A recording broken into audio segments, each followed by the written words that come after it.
Construction company, हम बनाते हैं सपनों का घर।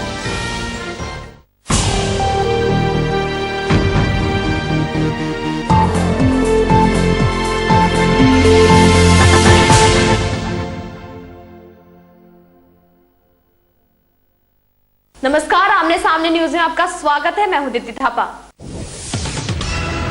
विदेश मंत्री सलमान खुर्शीद पहुंचे तो थे फर्रुखाबाद के डीएन डिग्री कॉलेज के प्रोग्राम में शिरकत करने, लेकिन वहां भी सवालों से बच नहीं पाए। मीडिया के सवालों का जवाब देते हुए उन्होंने अमेरिका से बिगड़े रिश्तों के सुधरने की बात कही। देखिए रिपोर्ट। लोकसभा चुनावों को देखते हुए कांग्रेस के सभी सांसद और आला नेता अपनी कर्म भूमि में युद्ध की तैयारियों में जुटे दिख रहे हैं। तभी तो विदेश मंत्री सलमान खुर्शीद अक्सर फर्रुखाबाद के दौरे पर नजर आते हैं। मौका था फर्रुखाबाद के डीएन डिग्री कॉलेज के प्रोग्राम का, जहां विदेश मंत्री पहुंचे तो थे मुख्य अतिथि के रूप में, लेकिन मीडिया का एक बड़ा हुजूम सवालों के साथ उनके पीछे आ गया। दिल्ली में शासित केजरीवाल सरकार पर सलमान ने बेबाक अंदाज में कहा कि उन्हें कुछ कहने की जरूरत नहीं, क्योंकि मीडिया खुद ही उनके कार्यों पर कमेंट कर रही है। नई सरकार है, उनको अपना काम करने दीजिए जो वो कर रहे हैं, और उस पर जो हो सकता है आप लोग उस पर अपनी टिप्पणी स्वयं कर रहे हैं। केजरीवाल सरकार के धरने पर बैठने पर उनका कहना था कि इस पर सुप्रीम कोर्ट विचार कर रहा है, इसलिए उनका कुछ भी बोलना कोर्ट का अपमान होगा।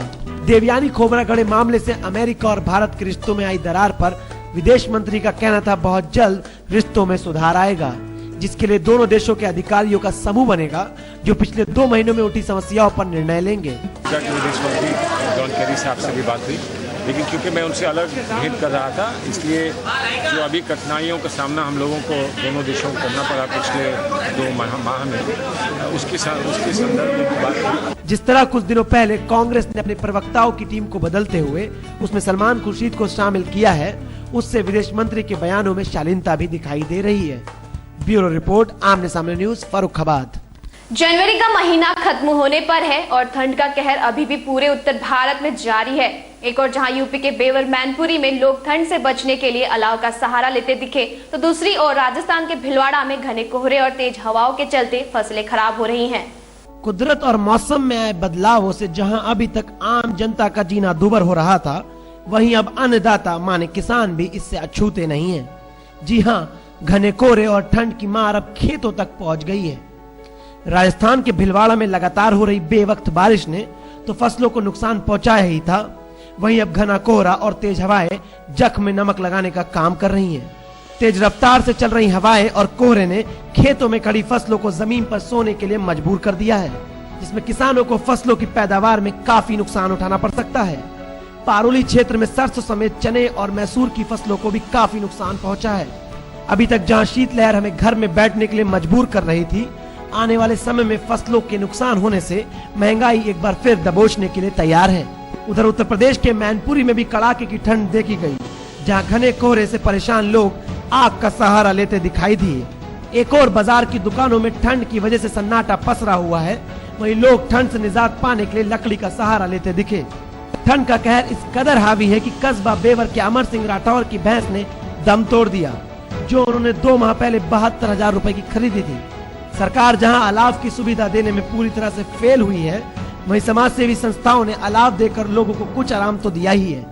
ब्यूरो रिपोर्ट, आमने सामने न्यूज, भिलवाड़ा, राजस्थान, बेवर मैनपुरी, उत्तर प्रदेश। अपनी आवाज को मुख्यमंत्री अखिलेश यादव तक लाने के लिए ग्रामीणों ने सैकड़ों की तादाद में कलेक्ट्रेट पहुंचकर प्रदर्शन किया। यूपी के शाहजहांपुर में रोड के निर्माण के लिए मुख्यमंत्री के साथ सिटी मजिस्ट्रेट को ज्ञापन भी सौंपा। देखिए रिपोर्ट।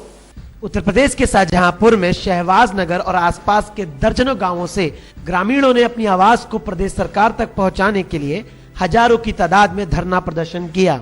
ग्रामीणों ने सड़क निर्माण की अपनी मांगों को लेकर कलेक्ट्रेट के सामने अपना आक्रोश प्रकट किया।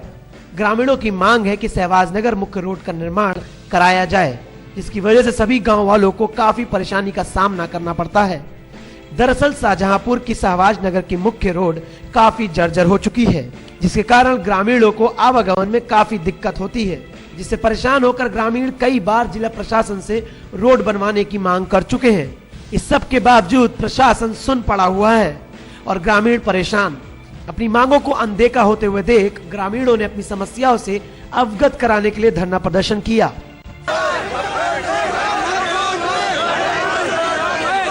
साथ ही साथ ये चेतावनी भी दी कि जल्दी अगर कोई कार्यवाही नहीं की गई तो वो 2014 लोकसभा चुनावों का बहिष्कार करेंगे। अपनी मांगों को मुख्यमंत्री तक पहुंचाने के लिए जिला अधिकारी द्वारा ज्ञापन भी सौंपा गया। ब्यूरो रिपोर्ट, आमने सामने न्यूज, शाहजहांपुर। अब वक्त हो चला छोटे से ब्रेक का। ब्रेक के बाद देखेंगे कुछ और नई खबरें। तब तक देखते रहिए आमने सामने न्यूज। एक महल हो सपनों का, आपके इस सपने को साकार करने के लिए हम आए हैं। हम हैं राज कंस्ट्रक्शन कंपनी। नोएडा, दिल्ली, पूरे भारत में हम मकान नहीं घर बनाते हैं, क्योंकि हम हैं राज कंस्ट्रक्शन कंपनी। अधिक जानकारी के लिए हमारे नंबरों पर संपर्क कर सकते हैं।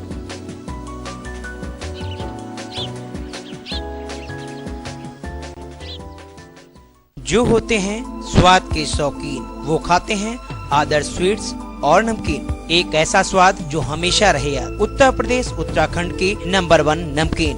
विश्वास भरा सफर 50 सालों का, परंपरा खुर्जा की। अर्कवंशी क्षत्रिय समाज के सभी कार्यकर्ताओं का सम्मेलन 2 फरवरी 2014 को महाराजा सल्य सिंह स्मारक स्थल संडीला में होना है। अतः आप सभी कर्मठ सामाजिक कार्यकर्ताओं से निवेदन है कि उक्त तिथि पर ज्यादा से ज्यादा उपस्थिति दर्ज कराएं। निवेदक ओपी सिंह, अर्कवंशी कार्यवाहक अध्यक्ष, प्रांतीय कार्यालय Sandila, Hardoi. Politics, crime, sports, अगर इन खबरों पे है आपकी बारीक नजर, आपकी आवाज भी कर सकती है असर। बढ़ाएं अपनी आवाज का दायरा, बने आमने सामने न्यूज का हिस्सा। इस कार्यक्रम के प्रायोजक हैं राज कंस्ट्रक्शन कंपनी। हम बनाते हैं सपनों का घर। ब्रेक के बाद एक बार फिर आपका स्वागत है। उत्तर प्रदेश के बाराबंकी में तो कानून का खौफ खत्म सा हो गया है। तभी तो राजधानी लखनऊ से सटे बाराबंकी में रोज नई वारदात सामने आती है। गत दिवस मसौली कस्बा में मेंथा ऑयल व्यापारी से खुलेआम 2.5 लाख रुपए लूट लिए गए। यूपी के बाराबंकी का मसौली कस्बा हमेशा से ही मेंथा ऑयल के व्यापार के लिए पूरे प्रदेश में प्रसिद्ध है, जहां मेंथा ऑयल के व्यापारी प्रदेश के कोने कोने से मेंथा ऑयल खरीदने आते हैं, जिनके पास अमूमन हर वक्त लाखों की नकदी रहती है। लेकिन बाराबंकी पुलिस के पास इन व्यापारियों की सुरक्षा के लिए कोई प्रबंध नहीं है, सिवाय घटना के बाद सुरक्षा के बड़े बड़े दावे करने के। ताजा मामला सामने आया मसौली थाने के अंतर्गत बिंदौरा नहर का, जहां कुछ सशस्त्र बदमाशों ने श्रावस्ती जिले के मेंथा ऑयल व्यापारी देवी प्रसाद से खुलेआम 2.5 लाख रुपए लूट लिए। व्यापारी देवी प्रसाद के घर लौटते वक्त दुस्साहसी बाइक सवार बदमाशों ने असलहे के बल पर बस को रुकवाकर मेंथा ऑयल व्यापारी को नीचे उतारकर अगवा कर लिया। थोड़ी दूर आगे जाकर देवी प्रसाद से रुपए लूटने के बाद फरार हो गए। लूट की सूचना पाकर पुलिस लुटेरों की तलाश में तो जुट गई है, पर अभी तक कोई गिरफ्तारी न हो पाने से पुलिस भी सवालों के घेरों में है। देवी प्रसाद जी हैं श्रावस्ती के जी, बस पर बैठ करके मेंथाइल बेचने के बाद अपना पैसा लेकर के घर जा रहे थे। रास्ते में 2 बाइक सवारों ने बस के आगे गाड़ी खड़ी करके बस को रुकवा करके और इनको उतार लिया और उनके पास जो पैसे थे छीन लिए हैं। पूरे मामले से प्रदेश के व्यापारियों में सनसनी मच गई है और इसका सीधा असर बाराबंकी के व्यापार पर पड़ेगा। ब्यूरो रिपोर्ट, आमने सामने न्यूज, बाराबंकी। यूपी के बेवर मैनपुरी में जीएसएम महाविद्यालय का भविष्य अंधेरे में दिखाई दे रहा है, जहां छात्रों को परीक्षा परिणाम न मिलने से काफी मुश्किलें उठानी पड़ रही है। गत दिवस डॉक्टर भीमराव अंबेडकर विश्वविद्यालय ने सामूहिक नकल के मामले में जीएसएम सहित 19 महाविद्यालयों की परीक्षा निरस्त कर उत्तर पुस्तिकाएं जब्त कर ली थी। इन विषयों में छात्र छात्राओं को सत्र 2014 में फिर से परीक्षा देनी पड़ेगी। महाविद्यालय प्रशासन की इस गलती का परिणाम होनहार छात्रों को भी भुगतना पड़ रहा है, जो दिन रात एक कर अच्छे प्राप्तांकों का सपना सजाए हुए थे। पूरी प्रक्रिया की वजह से उनको भी परीक्षा परिणाम नहीं मिल पाए हैं, जिसमें उन्हें परेशानी हो रही है। नेताजी सुभाष चंद्र बोस के जन्मदिन को राष्ट्र दिवस के रूप में मनाए जाने के लिए की गई मांगों को लेकर फैजाबाद में रैली निकाली गई। चौकी घंटाघर स्थित सैन्य शहीद स्मृतिका पर पुष्प अर्पित करने के उपरांत विंग कमांडर धीरेन्द्र सिंह जफा ने हरी झंडी दिखाकर सम्मान मार्च को रवाना किया। इस मार्च में नेताजी के चित्र लगे रथ के आगे विभिन्न विद्यालयों के छात्र छात्राओं ने मार्च निकाला। वहीं नेताजी सुभाष चंद्र बोस को भारत रत्न देने की मांग भी उठी। इस बुलेटिन में फिलहाल सिर्फ इतना ही। कल फिर मिलेंगे कुछ और नई खबरों के साथ। तब तक के लिए मुझे यानी दीप्ति थापा को दीजिए इजाजत। नमस्कार। इस कार्यक्रम के प्रायोजक थे राज कंस्ट्रक्शन कंपनी। हम बनाते हैं सपनों का घर।